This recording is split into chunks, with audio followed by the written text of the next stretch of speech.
Welcome. In front of me is a LENOVO Phab 2 Pro, and today I'll show you how to insert SIM and SD card into the device.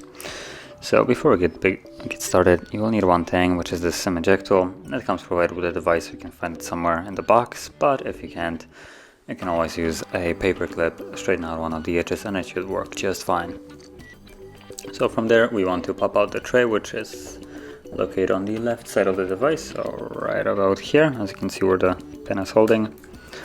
Push it in and you'll see that the tray pops out, and from here you have access to a SIM tray and SD tray, so you can place each accordingly. You can also place two different SIM cards if you wish to, instead of a SD card. So just drop that and you would place a SIM card, I believe, like so. Yep, there we go, as you can see.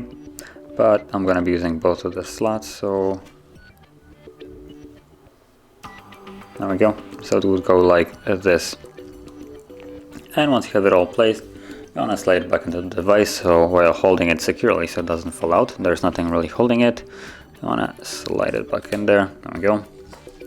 And let's tap the power key, and there we go. So there's the pin for the SIM card, which means that SIM is working, and you also have a message for the SD card. So both of them are working just fine. So that is how you would insert SIM and SD card. And if you found this video helpful, don't forget to hit like, subscribe, and thanks for watching.